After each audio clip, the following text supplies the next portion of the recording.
All right, there we go. All right, awesome. So thank you so much for accepting our invitation to be on Evansville Live. I've got several questions for you today. Absolutely. I can't wait for him. All right, so one thing that I'm seeing a lot of right now is I'm seeing people that typically vote blue are afraid if they vote for Joe Jorgensen, it'll cost Trump to be reelected, while people that typically vote red are afraid if they vote for Joe Jorgensen, it'll cost Joe Biden to be elected. Do you have any thoughts on this to ease the concerns of these voters? Yeah, absolutely. Here's the thing. If you look at their records, if you put aside their rhetoric and you look at their records, and more importantly, the records of the Republican and Democrat parties, it doesn't matter which Republican you vote for. You get more of the same. You get endless taxation, endless debt spending, endless wars, endless brutality, endless people being put in cages, endless systemic, disproportionate harm against the most marginalized amongst us. Like it doesn't matter which side you're voting for, you just get more of the same bad things. They play their political theater rope and dope to make you feel like, one side's good and one side's bad, or if you're on this side thinking this side's good and that side's bad. But at the end of the day, whenever anything comes down to it, they're holding hands together and imposing their barriers and their burdens and everything upon you for one reason: to preserve the power and influence of the cronies who put them in office. And that's it. The entire system is built around preserving and growing the wealth and power of a relative handful of people who own the vast majority of the wealth in this country at the expense of literally everyone else. The entire rest of all of us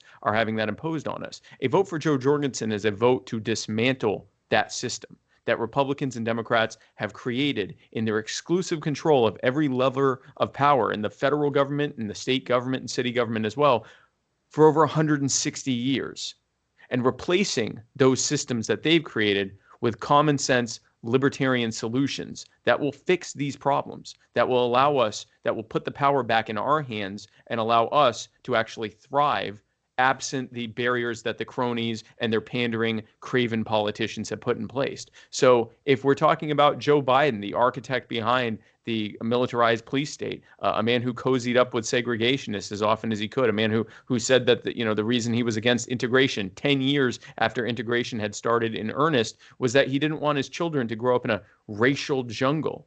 And then you look at Donald Trump, a man who put out a full-page ad calling for the execution of some children who had been wrongfully accused of murder, even after it was pretty clear that they hadn't done it. A man who has cheerled the military-industrial complex and the militarized police state the entire time everyone's known him. A man who was first known for actively discriminating against people of color in his apartment complexes. A man who made his career by leveraging the state. He was one of the cronies who leveraged his career by, taking property from widows and poor people who didn't want to sell their land to him and taking their land using the force of government so that he could build casinos on them. And then when those casinos would go under, he would leverage the bankruptcy courts to unload all of his debts on the poor saps that invested in his hopes and dreams so he could walk off with the rest of the profits. And now he's right up at the top of government doing what he had been encouraging as a crony. These are two men who are not going to give you solutions to the problems you want. There is no one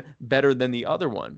But you contrast that with Jo Jorgensen, a woman who wants to dismantle that, who wants to take big government out of your lives, who wants to take the cronies out of your lives and put the power back in the hands of the people where it belongs. There's only one viable option for us to thrive and to fix the problems that have been created by the Republicans and Democrats, and that is Jo Jorgensen and the Libertarian Party.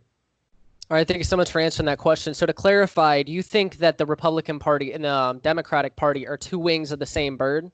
Essentially, yeah, they're the same thing. I mean, they certainly jockey over which one gets to have the most, be in control. But at the end of the day, it doesn't really matter. It matters for partisan purposes, but not for the actual benefit or harm that's being done to the American people. It's the same thing regardless. I mean, it is what it is. And we just saw this with the COVID-19. The bailouts and the relief bill. They gave us $1,200, told us to stay home until further notice. They gave trillions of dollars to banks and Wall Street companies and airports and airlines and hotel chains. They told us that we couldn't go to small businesses to do business. We couldn't visit our families. We couldn't go to church. We couldn't go to the park. We couldn't go to the beach because that's dangerous. So instead, we should go to Walmart. And And not just that, that is literally not a free market economy at all, and that is not Nope. true capitalism. Whenever you decide who gets to stay rich and who gets to stay poor, that's not free market economy, and that's not true capitalism at all. No, it's corporatism. Now, it's what the Marxists would people on the left would call state capitalism. So, using that definition, it's state capitalism. It is certainly not a market set free. It is not what we call free market capitalism. It is what we would call corporatism or crony capitalism. And incidentally, corporatism is the economic plank of fascism. So that's more akin to the type of system we have. Certainly not capitalism, or at least not free market capitalism. It's definitely a tainted version of it. All right, next Oh, question. absolutely. Your campaign has declared it will abolish the ATF. How do you plan to do that, and what could this mean for gun owners and 2A enthusiasts? Could we own tanks under your administration? I don't see why not if you can afford them. The bottom line here is that Joe Jorgensen recognizes, as anyone who's paying attention does, that the president can hire and fire anyone within the executive branch as he or she sees fit. In fact, this was just affirmed in a recent Supreme Court decision. Donald Trump wanted to remove the head of the Consumer Finance Protection Board, and Congress said no. The rule that when we created that agency, we said you could only fire them for certain reasons. Supreme Court said doesn't matter. That part of the rule is ineligible, is nullified, because anyone within the executive branch serves at the pleasure of the president. So when Joe Jorgensen is elected and comes into office, she can fire everyone in the ATF and the DEA and the IRS and many other agencies as well, and not replace them. She does not have to replace them. If she decided to replace someone ahead of one of those things or one of those agencies, in many cases, she would then have to go to Congress for approval for the new person to put in charge. Although I don't believe the ATF would be one of those, but she don't have to replace them with anyone. So the whole theory is just fire them all and don't replace them. Yep, it is what it is. And I mean, it seems like a simple solution. It's a very simple solution. It is what has happened when Congress has completely abdicated their responsibility over the past several decades, creating one alphabet soup agency after the next and giving those alphabeti boys unlimited authority to create basically as much regulation as they want. The flip side of that is when a libertarian comes into office, when Joe Jorgensen is in the White House, she can simply remove all of that. Well, I think that'll definitely appeal to a lot of voters. The next question, I don't know if you saw it, but Donald Trump actually just did an interview with Fox News not that long ago, and he said, I will do any number of debates they want me to do. It doesn't matter. But the thing is he never specified who they was. Do you see your campaign challenging that? Yeah, I mean, I think we're definitely going to be reaching out and saying, hey, you said you'd debate anyone. Here's the third largest party's nominee. Let's see how, we're told how tough you are, that you're, a man of steel. Then let's see it. I could see, I think, and it may not be, he may have been referring to, they were, I guess, arguing over how many debates that the Commission on Presidential Debates is going to do. But regardless, we plan on getting on those debates as well. All we have to get is 15% of the polls. Gary Johnson and Bill Weld got 13% in one and 11% in another. And that they came within, spitting distance of the 15. And in that time, people have just become that much more distrustful of government and that much more distrustful of Joe Biden and Donald Trump, the people that they're having to vote for. And the share of the media market that belongs to the dying mainstream media is that much less. And the share that's in social media, where we have much more of a presence that's synonymous with our actual level of support in the country, has gone up that much more. So I think that'll be enough to close that gap. And I think you put Joe Biden and Donald Trump, two men who can barely form a coherent sentence between the two of them, and who, are unable to really can't divorce themselves from the reality of that they, for decades, have been part and parcel of every bad thing that's been happening in government at all levels. And contrast that with Joe Jorgensen, an absolutely brilliant self-made entrepreneur, a senior lecturer who's able to break down very complex ideas in a way that connect with the American people. And, a woman that's ready to lead from day one, someone who can explain point by point and case by case and basis by basis how Donald Trump, Joe Biden, and their parties are the ones who created this problem, and how common sense, libertarian ideas are the solutions to them. And of course, you put me between Mike Pence and Kamala Harris. I'll ask Mike, if he still thinks the government should be able to electrocute gay people, and I'll ask Kamala Harris about that time when she illegally withheld exculpatory evidence in a capital murder case, where a judge had ordered her to release evidence that a man that she was trying to have executed was innocent, and she still tried not to do it. And I'd like her to explain how that's not, at least morally, attempted murder. Sounds like two nails in the coffin to me, that's for sure. Yeah. I don't know if you saw, but apparently your grassroots supporters are really taking aim at this band called Trapped, and Trapped is very upset over a couple of memes. Yes. They've went as far as to challenge Jill Jorgensen to a debate. Is this something that she'll consider doing? So I actually have some breaking news for you. We've been in touch with Trapped. I will more than likely we have to agree to terms, but I will more than likely be having a discussion with I don't even know. Honestly, I'd heard the song before, the one everyone knows. I didn't even know what Trapped was. And I'm not saying that as a slight to them. I'm sure they're very. I know they're famous or whatever. I personally I didn't know of the name Trapped, so people are like, "You should be debating Trapped," and I'm like, What? "Okay, yeah." I'm like, I've "Sure." What's anytime I that? refer to them, I say the band that made the one hit wonder Headstrong. That's how I refer to Yeah, them. so I knew That's the Headstrong, and right. so I didn't even know what the name of the song was. But then when someone told me Headstrong, and I looked it up, and I'm like, oh yeah, I know that song. And so I mean that's like my level of knowledge here. And but yeah, so we've been in touch, we haven't actually been in touch, but we sent a message to Trapped, or Chris. I forget what the guy's name is. I don't know. Yeah, I don't know the trapped guy, The Trapped guy. and the trapped guy, and said that we'd be happy to get into some kind of discussion. I mean, I don't know how structured he wants it to be or anything like that, but I have no problem sitting down and explaining why economic nationalism is a failed thing. And I think he said he was against qualified immunity for ending qualified immunity for police and government officials. So it'll certainly be an interesting conversation, if nothing else. But we'll see what happens. It's ball's kind of in their court. Definitely. All right, next question. What is your campaign's plan to end the national healthcare crisis? I know you've spoken about ending patent protections. How would that Mm. work? Well, we'd end them.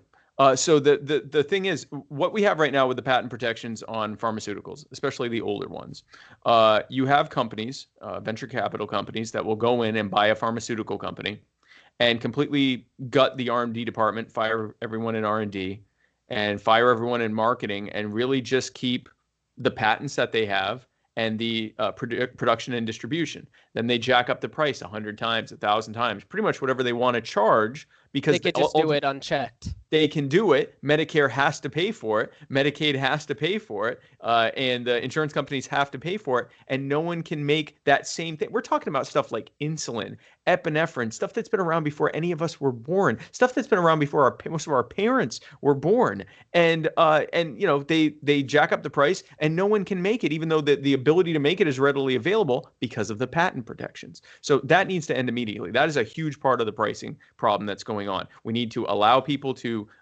be able to make these drugs, especially the older drugs, because it's actually discouraging new research and development. Because why spend money on research and development if they can just jack up the price on the old drugs and make a fortune on old drugs? So it's actually causing disruption of not allowing new. It's an imposition that's not allowing for new, more innovative and more helpful drugs entering the market. And so also we know that something like 73, 75% of the cost of healthcare is entirely based in compliance with Medicare red tape, Medicaid red tape, and insurance mandate red tape.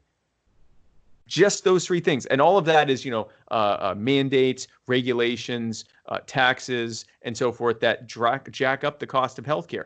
It has nothing to do with protecting the public, has nothing to do with public safety or health. It's just to basically create a jobs program, a boondoggle for government and insurance administrators. That's really all it is. It's just a jobs program for bureaucrats. And it jacks up the cost with no good reason. It drives down access, and doing those things, and getting rid of certificate need laws, where if you want to build a new hospital or add a wing to a hospital, you have to beg and scrape the municipality for the permission to do it, and get petitions signed and all this nonsense to have them give you a certificate of need, which those municipalities do not want to do. This is something the federal government has imposed on them, that if you want to have this done, you have to go through this ridiculous months-long, sometimes years-long process.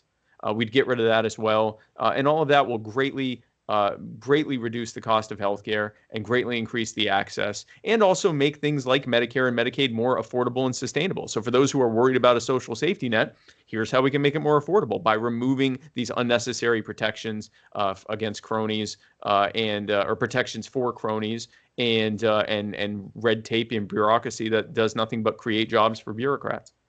Honestly, I think that's the only solution to the problem I have ever heard that didn't involve raising taxes. And any solution that doesn't involve raising taxes, I personally like. Is a good one, exactly. Exactly. All right, so the next question is, your campaign says it plans to abolish victimless crimes. Your campaign states the legislation of all drugs would be part of this. Legalization of all drugs would be part of this. How would legalizing all drugs help people and not hurt them? Well, we saw it with the prohibition of alcohol. In fact, we can go back to the prohibition of alcohol as a case study of what happens when you introduce prohibition and what happens when you get rid of it. So there was a concern that alcohol was destroying America, that people were getting drunk, they were beating their spouses, they were, engaging in lewd and lascivious behavior, they were abandoning their children, they were doing lots of terrible things because when you drink alcohol, if you drink enough of it, you make bad choices. And so the temperance movement, which was largely a religious-based movement, but it was a movement on trying to heal the moral ills that plagued American society, got the, 18th Amendment passed. Which made it illegal federally to sell or consume alcohol. Use rates did not go down. Addiction rates actually went up.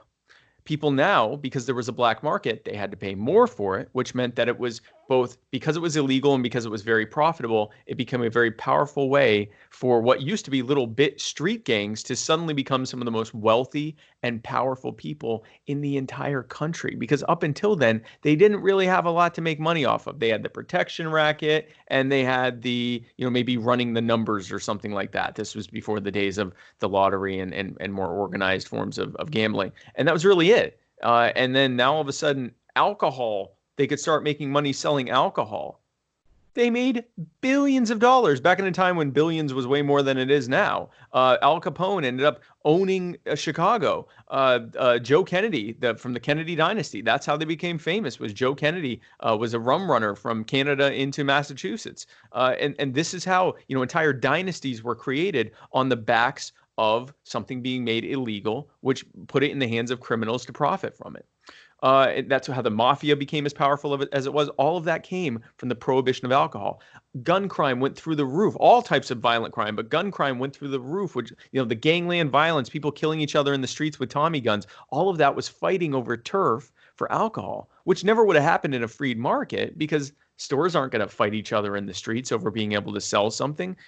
That would expose them to criminal prosecution. But if you're already being exposed to prosecution for selling it, why wouldn't you be violent? Of course you're going to be violent. You're already in for a penny, might as well be in for a pound. And that led to the very first gun control laws that we had, or the very first federal gun control laws, the when NFA. They banned our fully automatic weapons. When they banned fully automatic weapons, the NFA. Which really all it did was it made automatic weapons only available to the very, very wealthy, which is really what it did. But the bottom line is that it was all bad things. It led to worse rates of addiction, worse rates of abuse. All of the things that they said it would get rid of, it actually made worse, and all of the things that they said it would make better, actually it made worse, and the things that they said would go away actually expanded. So nothing good came from it, unless you were a bureaucrat in government, or if you were, in a gang. Someone being paid off. Someone being paid off, or you were one of the, people heading the gang. For the vast majority of people, it was not helpful. It also created a massive rift between the police and the public, because now the public didn't want to see a cop if they were on their way to a speakeasy. It just created distrust and resentment of law enforcement that in many communities hadn't existed before that. All right. So they got rid of prohibition, and a lot of that went away. We now see those same things happening with drugs. We have that go away, and our streets can be safer. People with addiction problems can get help because they're not worried about being criminalized. We can actually get people off of drugs. And if someone wants to do drugs, it's their body. We don't want to put them in a cage and ruin their life over it. And that's the bottom line of that. Yeah, one thing I'm realizing is a lot of people feel like they need big government to define morals for them with legislation, and for big government to intervene directly in their lives. Do you feel like America would be better if more people could understand self-accountability and self-responsibility?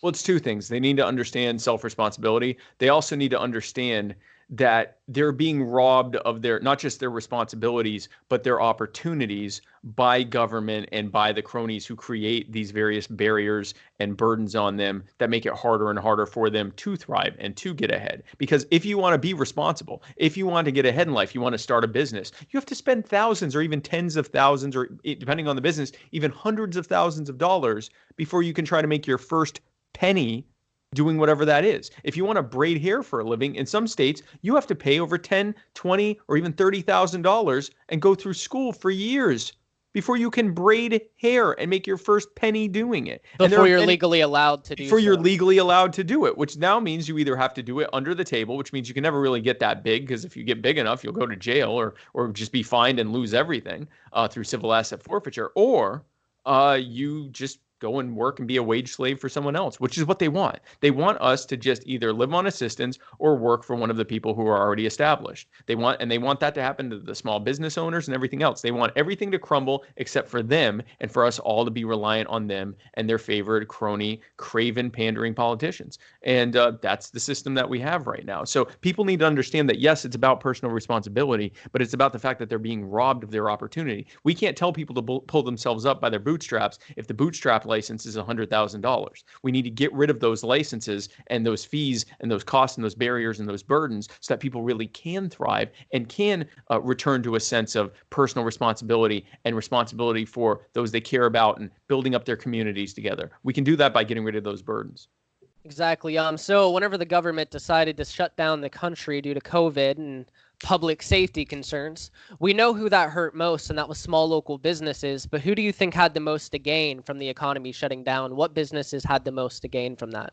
Well, that's what I initially was talking about, that all the big box stores, all the crony businesses, Walmart. What did they tell people? Stay home, watch Netflix, buy stuff on Amazon. If you do have to go outside, go to Walmart, go to Costco, go to Target, go to one of these big box stores.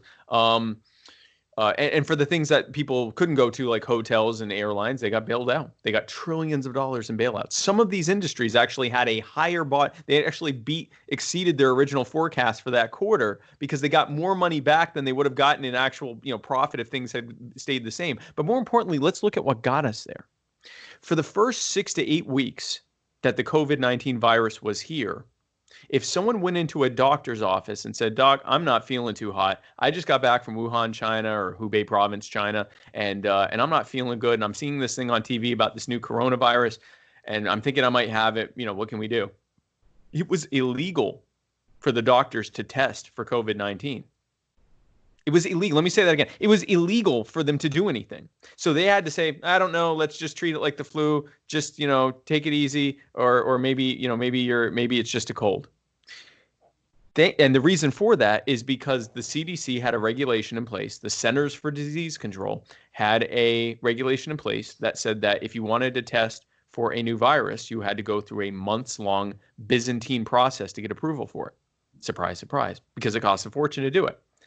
And so, thankfully, there were some doctors like Dr. Helen Chu in Seattle, Washington, who when patients started coming in and saying, "I feel sick, I think I might have this coronavirus thing," she broke the law, and other doctors did as well. They put their Hippocratic oath above the ridiculous CDC regulation, and they created the test kits, which apparently, if you know how to do such a thing, it's apparently easy to do, unless you're the CDC, because their first round of test kits didn't work after months of research and development. But Dr. Helen Chu in her own lab was able to make it, as simple as pie, and started testing people, and some of them came back positive.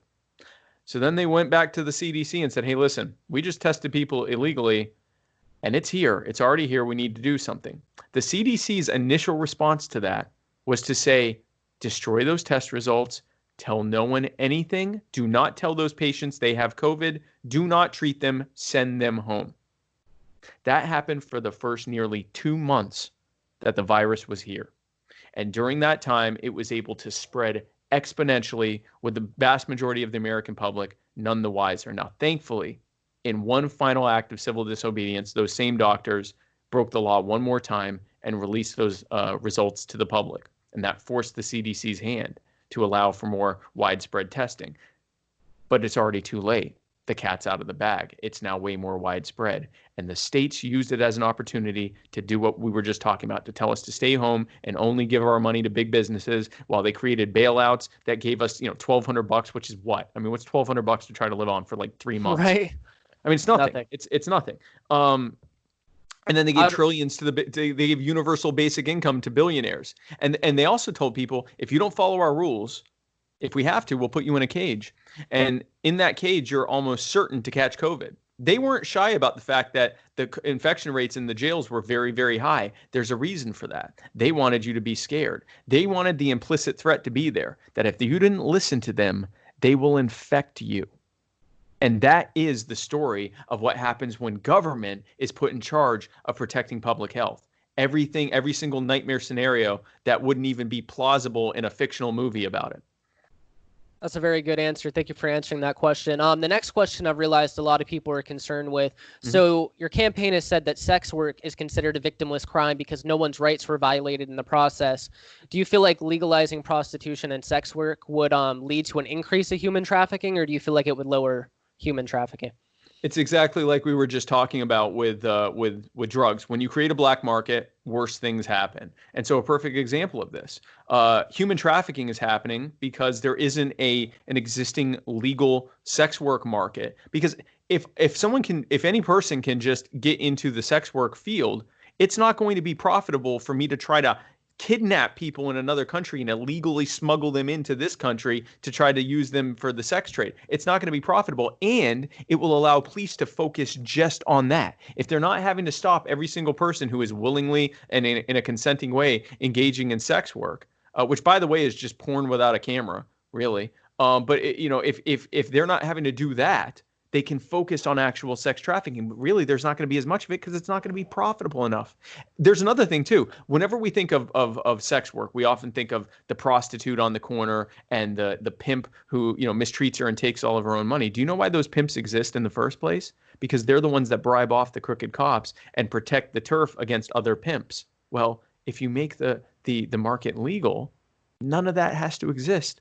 There's no need to buy off crooked cops because it's legal. And there's no need to protect turf because it's legal. So that gets rid of the most abusive people in that industry. The same thing with drugs. The most abusive people in that industry go away because sex work is now legal. And again, just like we're not encouraging people to do drugs, we're not encouraging people to get involved in sex work. We're saying that making it illegal and criminalizing it doesn't help anyone. It just creates a market for it. It creates a black market, and that's all it does. And when there's black markets, there's crime syndicates, violence, and power. Exactly. All right, thank you so much for answering that question. All right, so next question is, what is voter suppression, and how has your campaign been affected by it, and how does your campaign plan to overcome it? Well, how we've been specifically targeted is through ballot suppression. So, right now we're on 34 state ballots. Last time in 2016, we were on all 50. We are confident we'll be able to get on all 50. But the reason we're not already on all 50 is because they have these increasingly absurd, some states have these increasingly absurd petition requirements where, like in New York State, you have to get hundreds of thousands of petitions signed, which is difficult enough and the Republicans and Democrats do not have to do any of that. You don't have to get anything signed. You don't have to pay. You pay minimal fees. You don't have to get anything signed if you're a Republican or a Democrat. If you're a third-party candidate, you have to go through this ridiculous hurdle to get on these ballots. And in normal times, it's difficult enough. It costs countless hundreds of thousands or even millions of dollars across the country, and countless hours of people putting their time into it. And in these times, when you can't have big events and big gatherings where it's easier to get a lot of petitions signed, or when you really can't or shouldn't or are not allowed to knock door to door to get petitions signed, it makes it nearly impossible. And so, or actually, it makes it functionally impossible in some of these states. I mean, in New York State, it's not functionally possible to get 250,000 or more signatures in order at a time when no one's really allowed to interact with each other. So we are suing for ballot access petition in all of those various states. We do believe that we'll get on all 50 ballots, But there are many other third parties that don't have the resources we do that cannot get on those ballots. And it's ridiculous. It's one thing to have a minimal clearing and to say, oh, if you can't at least get 100 people or 200 people together to sign something, then, we can't afford to put every person who wants to run for something on the ballot, because it would be like thumbing through a book, every name of every person that said, I want to run for something. I get having some kind of minimal clearance, but I'd also say, A, you got to make the Republicans and Democrats do the same thing. It's only fair. And It is B, only fair. It's only fair. If they're the major parties, they should have no problem getting, Right. reaching whatever threshold that you do. And not then just B, that, in New York State, for example, if they can't get 200,000 signatures in New York State, how are you supposed to do it? exactly. You know what I mean? Exactly. If they can't do it, if they go, this is going to be too much of a burden on us, then what the hell makes them think we can do it? So it's it's an absurd amount that they're doing to people. And then also it restricts the options that people have, and it cuts them off. And I would argue it's a violation of the First Amendment, but at the very least, it is a form of voter suppression. We overcome it by continuing to spread the message. Nothing can stop an idea whose time has come. And we believe that libertarianism's time has come. If you look at the fact that people are protesting for everything right now. You've got people predominantly on the right who are protesting against the lockdowns, and you've got people really across the political spectrum that are protesting police brutality and state violence and systemic racism. People are increasingly angry at this government, and they're being told, "Oh, don't worry, we got you, fam. You can either pick from Donald Trump or Joe Biden, two people who are every bit as responsible for this as any other two people." And they're angry. They're outraged. This is our time. And I'm confident, especially once we get Joe on that debate stage, I think we're going to win this thing. I think it's all over. Great answer. So next question, how will your campaign and most importantly, Joe Jorgensen, get the much needed media coverage it needs to be able to reach many voters you'll need to win the 2020 president election? Well, we're already working on that. We've got viral video campaigns coming out. We have social media campaigns coming out. We're already beating all of the benchmarks that the 2016 Johnson-Weld campaign beat in terms of fundraising, in terms of volunteers. We're blowing through those numbers. Our reach is in the tens of millions already.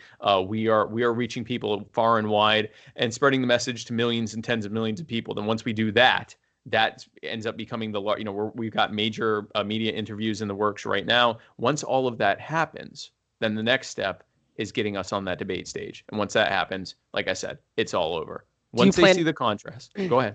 Do you plan to roll out TV ads? Yeah, we'll be doing the TV ads. We're doing radio ads. We're doing the whole thing. Right now, we're focusing on viral media ads, viral video ads on social media, because we're getting a tremendous amount of outreach and reach from just grassroots sharing that turns into this viral thing where hundreds of thousands and millions of people are seeing our content. And the reason it's happening is because we are putting something out there that's completely different from what anyone else is saying. We're not pulling punches. We're saying that this system is an entire mess, because we're not beholden to the whole, well, Republicans suck, but don't ignore, please don't pay attention to the fact that we suck too. And Democrats suck, but please don't pay attention to the fact that, we're basically alike.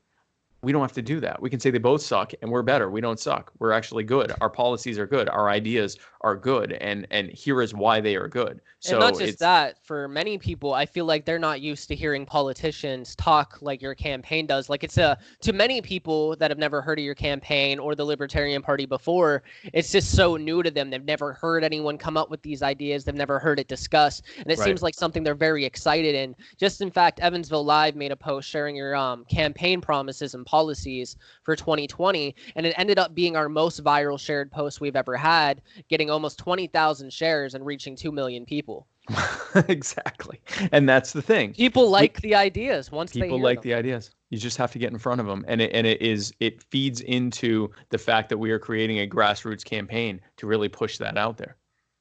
All right, next question. So I know you're trying to get all over the internet that you can. So I'm not sure if you've heard of this new app that's resurfaced on the internet. It's called Parler. Millions of people have downloaded it in the last week and a half. Does your campaign plan on getting on Parler? I would imagine so. I just recently, one of my Facebook friends said they were on Parler, and I thought, I've heard of that before. I thought I remembered that, but I couldn't remember. I've heard so many like, join me on Me or MeWe and join me on this one, on that one. But I thought I had heard of Parler before. I have an incredible social media team that ends up putting me on everything. I have a TikTok, I have an Instagram, I have obviously a Twitter and a Facebook and a YouTube. I have a, and what else? I have a Discord and a Twitch and everything else. So I'm sure Parler's in the works. We are reaching. We're going to be setting up on Flote, FLOTE. We're going to be on all the various social media outlets that are out there and reaching all the edgiest people, I guess. I know there's a lot of libertarians already on Parler, and I'm sure they'd be very excited to see you on there. Oh, I'm sure.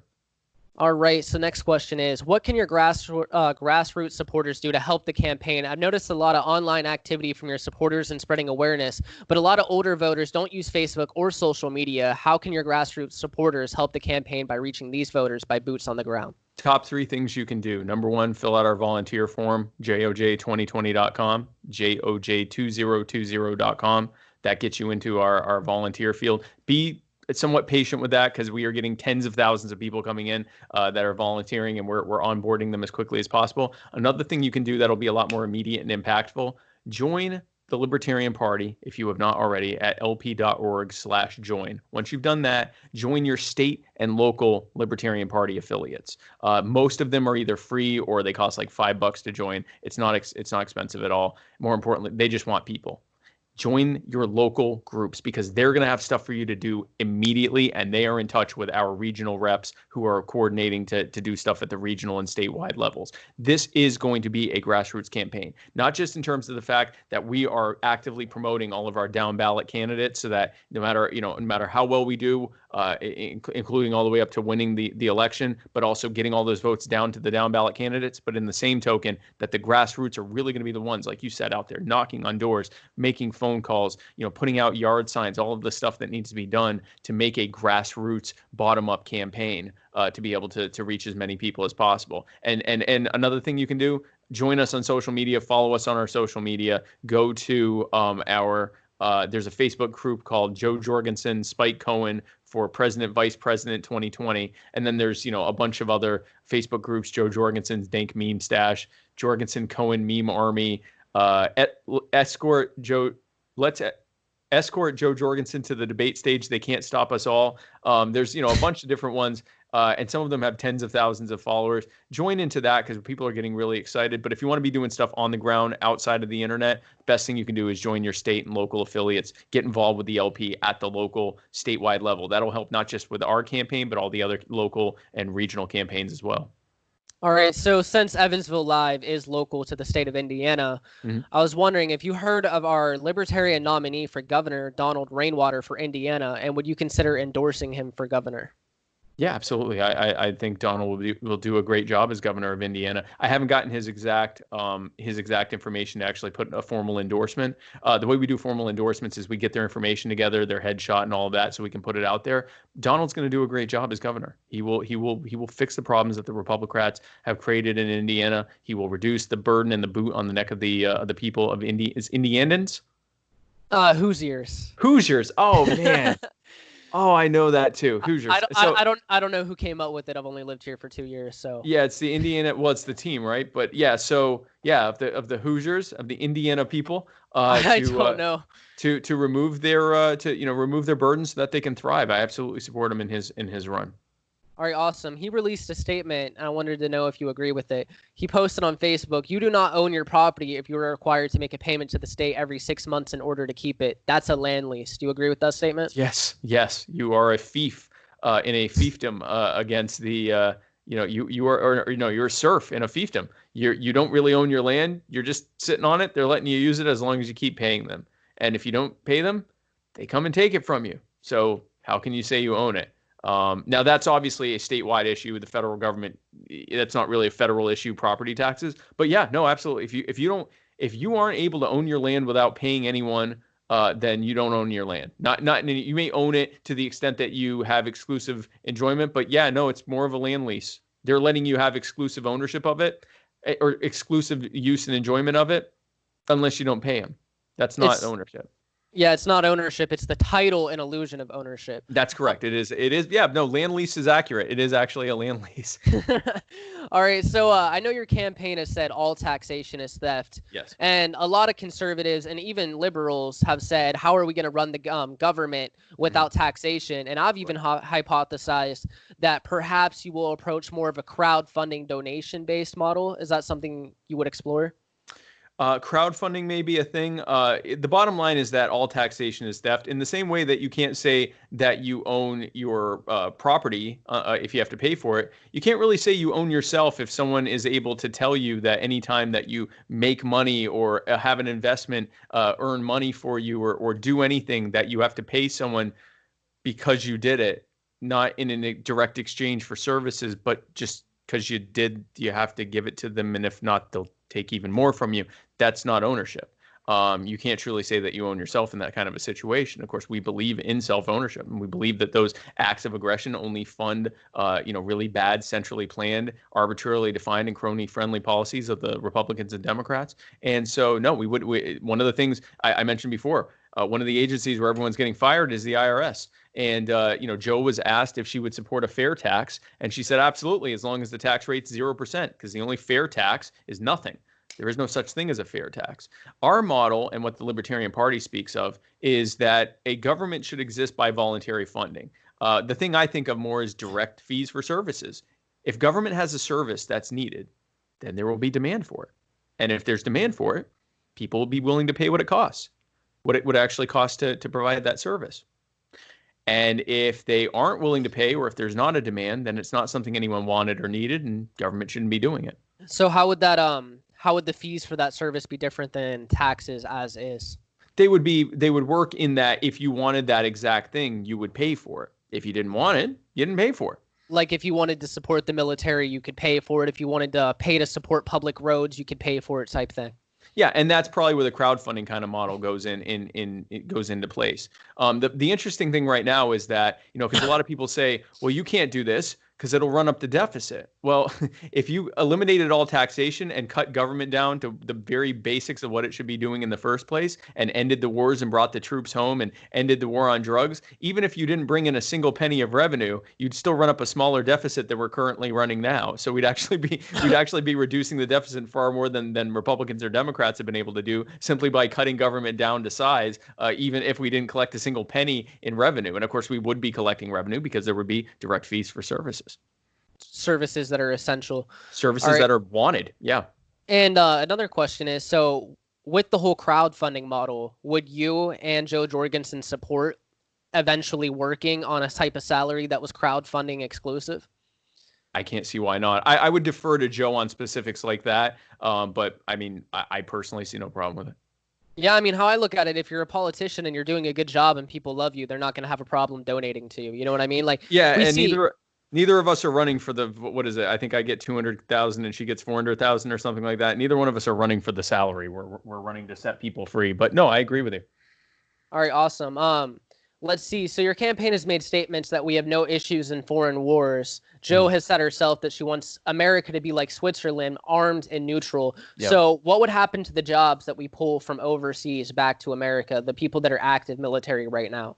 Well, many of them would still continue working for the military, and there would be a level of attrition. So I don't think necessarily that there would be mass firings as much as active duty military retired, they wouldn't be replaced. So that we call that attrition in the business world, where over time the labor pool slowly goes down to what was necessary, and you don't replace as many as are being removed, and eventually you get down to an equilibrium of what is necessary to protect the country from aggression. And I think over the years, as we see that there's not really much need to protect it from aggression, because no one wants to bomb us when we're such a massive trade partner, and the terrorists don't care about us anymore because there aren't terrorists, because we aren't bombing their countries and making them into terrorists anymore. We're going to find there's going to be very little needed. But, over time, that will be just a natural ramping down of the people on salary. I don't think you're going to be in a situation where we bring all the troops home and then say, now go find jobs immediately. You're all fired. It's not going to be anything like that. It'll be a transitional It'll period. be a transitional thing. Yeah. And if we look at Canada, Canada is one of the biggest countries in the world. They don't have a military nearly as large as ours, nor do they interfere in foreign affairs nearly as much as we do. But if we look at Canada economically, it's a very prosperous nation. No one's trying to invade Canada. No one's trying to invade Canada. No one's trying to invade Switzerland. Here's the bottom line here. Invasions are something that happen when you don't have an economic relationship with the country you're invading. We have economic relationships everywhere. And the ones we don't have economic relationships on are the ones that our government has imposed sanctions on. So if they lifted those sanctions, we'd have economic relationships with everywhere. I think if of all people, I think it was Bernie Sanders who said, countries that don't trade goods and services trade bullets and bombs. And that's true.